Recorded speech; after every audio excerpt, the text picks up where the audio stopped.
सुख में जिंदगी स्वांता सुखाए, दास तुलसी रघुनाथ गाथा।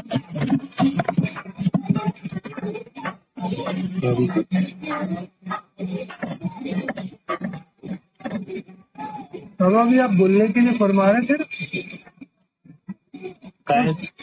बोलने के लिए बात हो रही थी। हाँ, अब वो जो सुनते हैं, जो देखते हैं और जो सोचते हैं, उससे भी तो बोलना होता है। ये उसका रिएक्शन, प्रतिफलन है उसका, ये उसका रिएक्शन। जी जी। तो मैंने क्या कहा कि जो बोलते हो वो 10 तरह से लौटता है।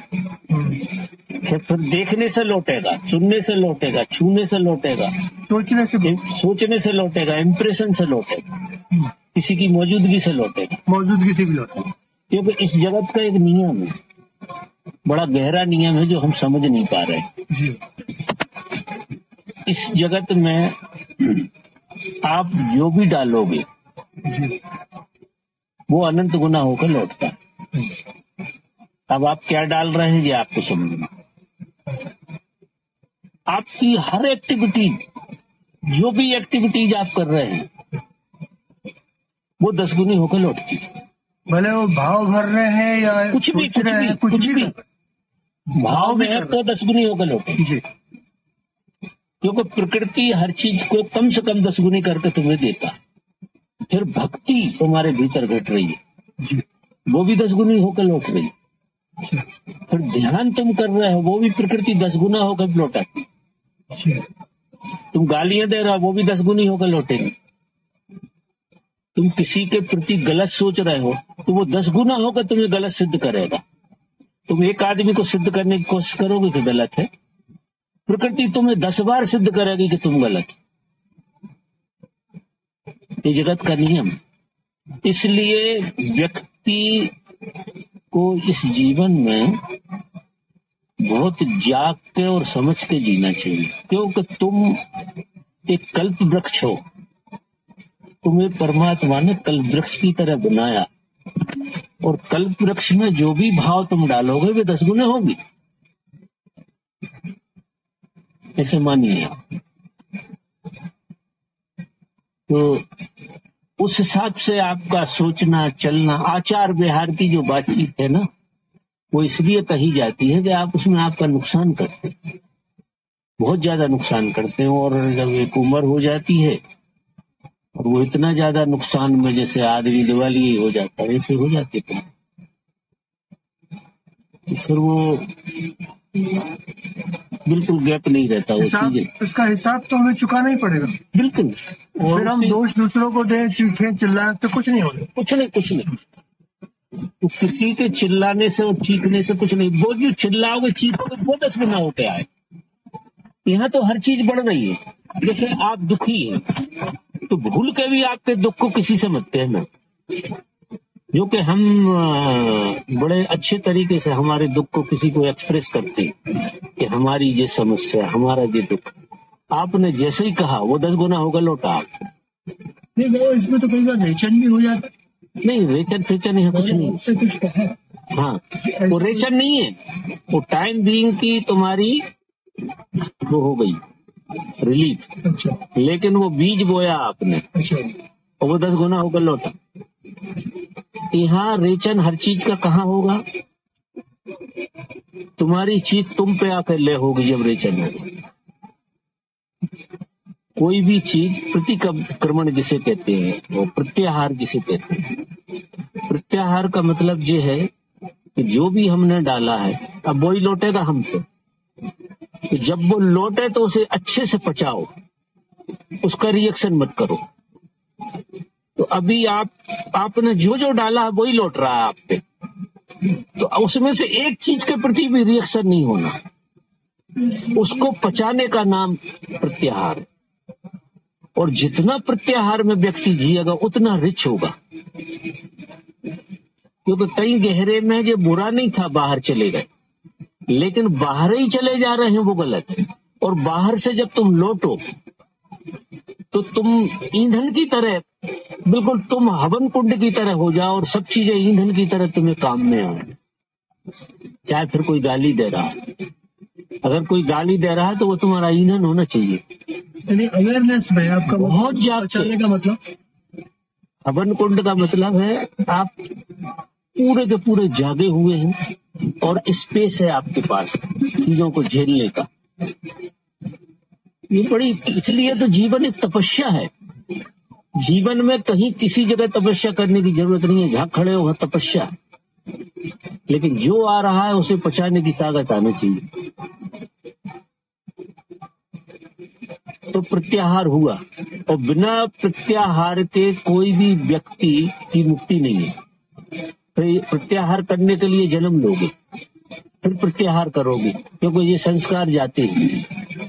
ये कारण शरीर में जिस तरह से ये इमली का पेड़ है, ये इमली का पेड़ पूरा का पूरा समा जाता है एक बीज में, और फिर इसने जो धक्के खाए हैं, जो जीवन जिया है, जो घटनाएं इसके ऊपर घटी, जो सर्दी गर्मी इसने झेली है, उन सब का निचोड़ वो बीज में घुस जाता है। और ठीक वो बीज उस पात्रता का होता है कि अगला पेड़, अगला जब लगेगा वो, तो फिर वो सारे नियम काम करेंगे उसको फिर प्रकट होने,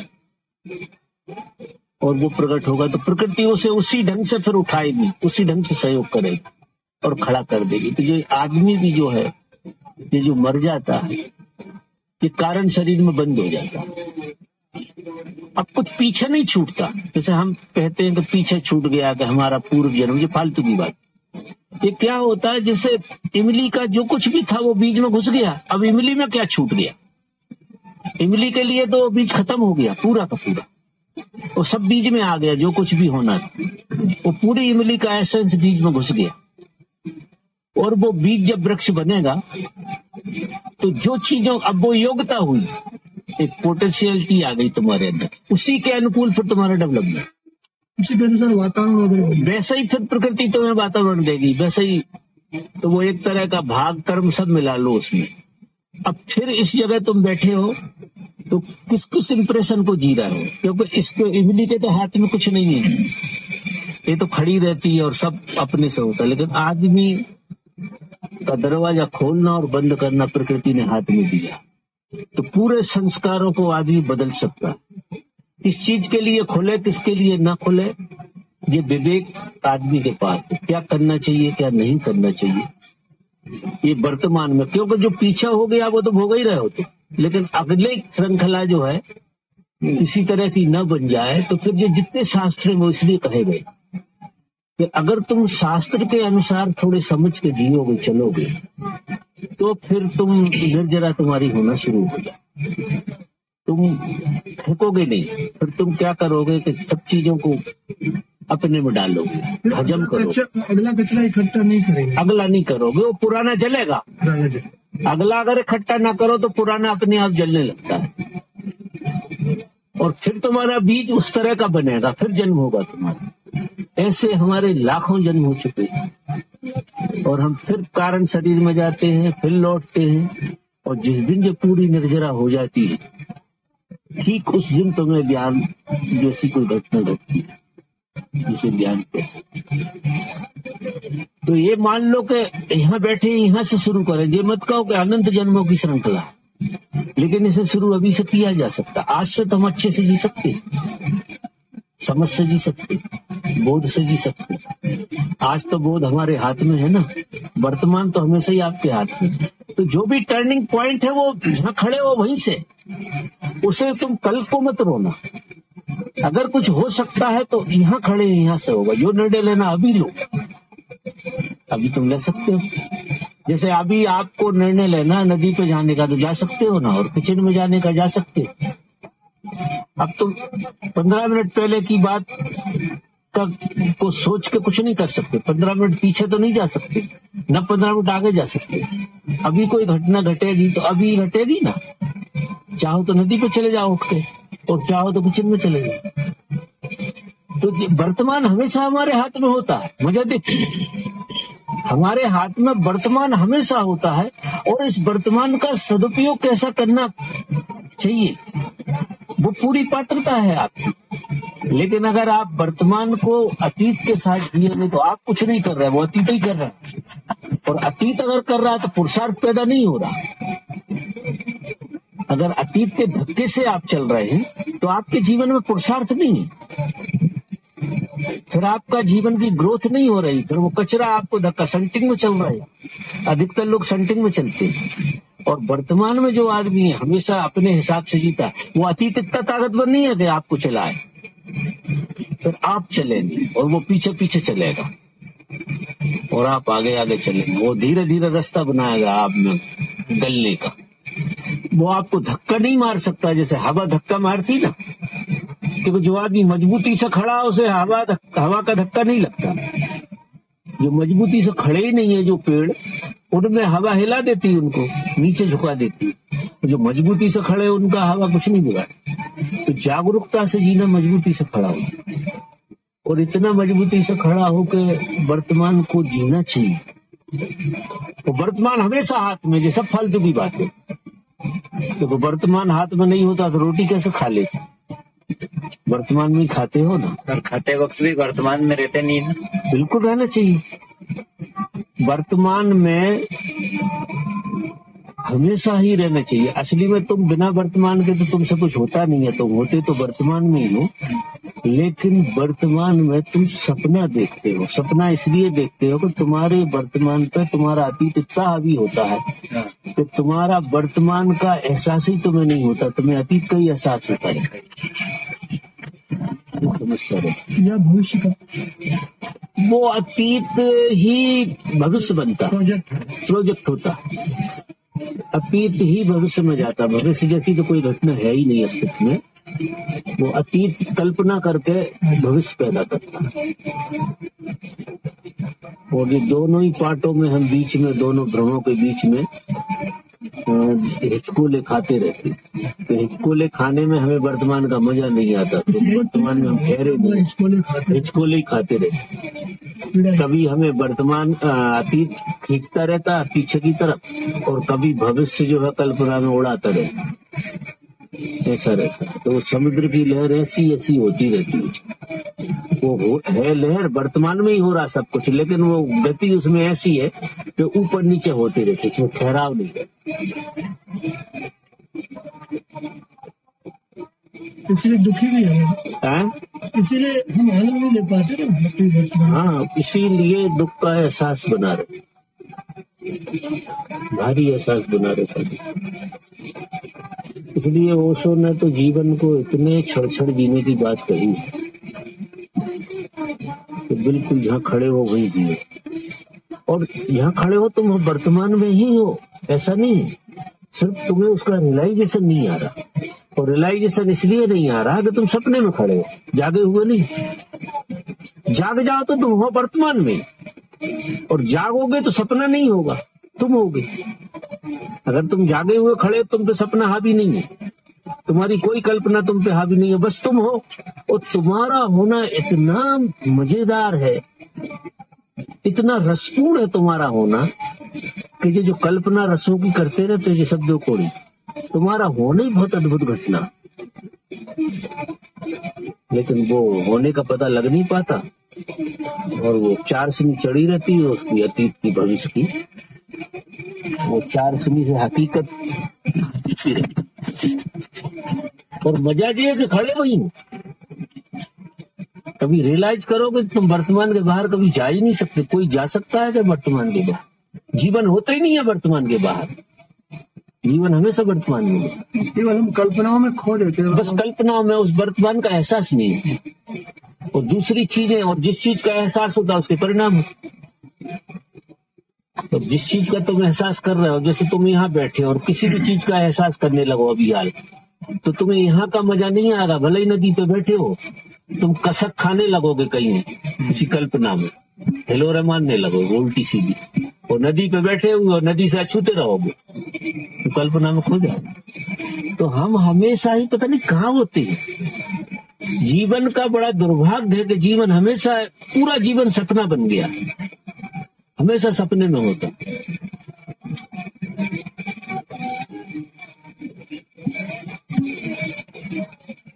अपन सुनते ही रहते हैं, जैसे आपने बताया वर्तमान में रहना चाहिए, ये होना चाहिए। पर हमारी मुश्किल तो ये है कि हम वैसे रह ही नहीं पा रहे हैं, और इसी के लिए तो हमें क्या करना चाहिए। वर्तमान में रहना चाहिए, वर्तमान में रहना चाहिए कह रहे हैं, पर हमको वर्तमान का ही पता नहीं हो पा रहा। हम हमेशा अभी भी उसी के लिए तो कुछ विधियों का हमें प्रयोग करना पड़ेगा। सीधा आपको पता लगेगा नहीं, तो संतों ने कुछ विधियां बताई, तरकीबें, समझ रहे बात, कुछ विधियां बताई हैं। उन विधियों को जब आप करोगे तो चूंकि कोई भी विधि वर्तमान में ही होगी, किसी भी विधि को आप करोगे तो विधि के माध्यम से आपको वर्तमान में ही रहना पड़ेगा। जैसे हम कहते हैं कि कुंडली ध्यान करो, एक सब विधि बताते हैं, क्योंकि विपश्यना अकेले से तो काम होता नहीं है। सबसे अच्छी विधि तो विपश्यना है, लेकिन विपश्यना है अंत। शुरू में विपश्यना के पहले बहुत सारी विधियों से गुजर के फिर विपश्यना में जाए, नहीं विपश्यना सिर्फ स्वप्न बन के रह जाती। तो जैसे हम कहते हैं कि नाद ब्रह्म ध्यान करो या कुंडली ध्यान करो, तब कुंडली ध्यान तुम कल्पना में तो नहीं कर सकते, तुम्हें वर्तमान में करना पड़ेगा। तो उसको करते करते तुम्हें पता लगेगा कि वर्तमान क्या है। तो बिना किसी विधि के तुम्हें वर्तमान में होने का पता लगना बहुत मुश्किल है, जबकि तुम हो वर्तमान में। तो उसके लिए तुम्हें कोई वर्तमान में लाने का प्रयोग करना पड़ेगा, और उसमें हमारे यहाँ बहुत सारी विधियां हैं। जैसे डायन में कोई आदमी करेगा, तो डायन में कल्पना में तो नहीं कर सकती, ना अतीत में करोगे ना भविष्य में करोगे, यही करना पड़ेगा। और जब वो धुआंधार ढंग से करते हो आप, तो आप थोड़े क्षण के लिए वर्तमान में आ जाते, और उससे सीखना है कि वर्तमान जिए। वो विधि आपको वर्तमान में जीना सिखाएगी, वर्तमान की पहचान कराएगी कि वर्तमान क्या। और जितनी देर तुम वर्तमान के टच में होते हो, उतनी देर तुम पूरे नहा जाते हो। तो पता नहीं है वर्तमान कितना आनंदपूर्ण है, लेकिन वो पहले तुम्हें किसी विधि के द्वारा समझना पड़े। जब आप जैसे कह रहे हैं, मैंने डायनामिक का एक बार से नहीं होता है। वो तो ठीक है, मैं एक बार कोरेगांव में गया था और मुझे उसका आनंद भी मिला था। जब विपश्यना में मैं जाता रहता हूँ तो मुझे 20 दिन 30 दिन की शिविर में भी मुझे ऐसे कोई बिजली कौंधी थी, तो कुछ ऐसा वही वर्तमान हुआ था, ऐसा अनुभव हुआ था। वो वर्तमान ही था। वो इतनी फिर मैंने बिजली कौंध कर रह गई और मैं फिर उलझ गया इसमें। वो उसके लिए मैं क्या करूँ कि वो एक क्षण जो मुझे मिला था उसको दूसरे क्षण में और बदलूं। नहीं, उसके लिए तुम्हें इतनी समग्र साधना की जरूरत है कि तुम पूरा संसार छोड़ दो और पूरी साधना में जुड़ जाओ। तो तुम्हें एक खबर हो गई हो, तुम तो जिसकी खबर हो गई, और फिर संसार में तो तुम मूर्ख हो। तो तुम्हें खबर ना होती और तुम संसार में जुड़े होते तो हम मानते कि ये क्षमा करने योग्य लोग। और तुम्हें खबर हो गई, फिर तुम ये दलिद्र में पड़ गए दुनिया भर के। तो तुम्हें तो पूरे जान लगा देना थी उधर, पूरे प्राण लगा देना थे उस तरफ, क्योंकि तुम्हें कोई इशारा मिला था, परमात्मा ने तुम्हें स्वीकारा था, कोई इशारा हुआ था। तो फिर सांस लगा देना चाहिए उसमें। और अब जो है तुम सांस लगाओगे तो वो अवस्था बनेगी, बिना उसके नहीं बनेगी। तो जब कोई भी प्रयोग करो तो वो घटना घटती है वर्तमान, और फिर आदमी की पूरी कुर्बानी है, पूरी कुर्बानी देता है आदमी, उस आदमी को फलता है। नहीं, परमात्मा तो झलक बहुत लोगों को देता, और फिर झलक देकर फिर तुम गिर पड़ते, फिर लड़े आ जाते, तुम्हें ये लगता कुछ बात बन गई, और फिर तुम संसार का कुछ तो भी रस लेने लगते। देखो, वो तो उसकी कृपा से हुआ था जो भी हुआ।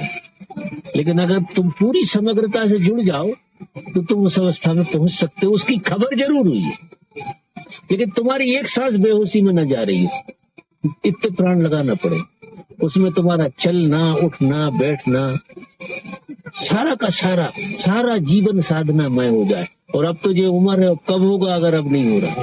तो तुम दो ही पति पत्नी बैठ के फालतू की बातें मत किया करे, इधर उधर सारा दिन खराब करते हो, दो जने बातें करते और दो कोड़ी की बातें करते हो, कोई मतलब नहीं होता उनका। क्योंकि दो ही जने बैठ के तीसरे को उठा लेते हो, किसी तीसरे की कर दे। आपस में तो तुम नहीं बतरा सकते 10 मिनट, क्या करोगे आप उसकी बात को? है ही नहीं है कोई, तो कोई तीसरे भूत को लाओगे, अपने बीच में एक भूत रखोगे हमेशा। जो है नहीं है जिसकी बात कर रहे हैं वो भूत है, ये ख्याल रखना। और